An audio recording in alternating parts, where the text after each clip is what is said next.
పదా. ఎలా వెళ్తున్నావు? బైక్ మీద. కారు ఉంది కదా. ఇప్పుడు రోడ్ మీద వెళ్తున్నప్పుడు జనాలు ఈడికి ఇంత అందమైన అమ్మాయి ఎలా పడిపోయిందని చూసి కుళ్ళుకోవాలి కదా. Let's go. Mummy sorry mummy. ఏమైందిరా? చిన్నప్పుడు నేను బాగుపడాలని చెప్పి నువ్వు పూజలు చేస్తే అవేం పంచేమని తిట్టావని కదా. అవును. కానీ దాని ఫలితాలు ఇప్పుడు నాకు కనబడుతున్నాయి.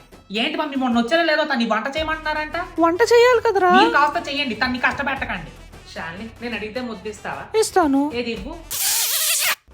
ఓకే. ఏమైంది? అంటే అప్పుడు మెసేజ్ కూడా దేకేదాని కాదు కదా. ఇప్పుడు అడగంగానే ముద్దిస్తా లేదో టెస్ట్ చేశా. శాలిని ప్లీజ్ శాలిని నన్ను పెళ్లి చేసుకో శాలిని. నేను ఆల్రెడీ నీ పెళ్ళాన్ని రబ్బోకు. అవును కదా, అలవాట్లు మర్చిపోయాను. మమ్మీ నాకు దిష్టి తీస్తావు కదా, అది ఎలా తీయాలో చెప్ప. అంటే శాలినికి తీయాలి, పాపం అందరి దిష్టి తైలేస్తూ ఉంటది. ఇదిగో నేను బ్లాక్ షర్ట్ వేసుకుంటున్నా, నువ్వు బ్లాక్ డ్రెస్ వేసుకో. ఎందుకు?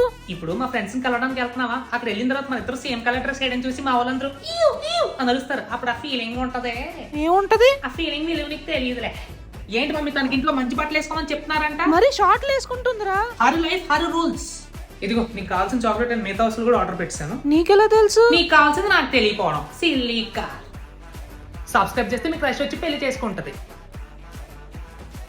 సారీ చూసుకోలేదు. చూస్తున్నా, అన్ని అబ్జర్వ్ చేస్తున్నా.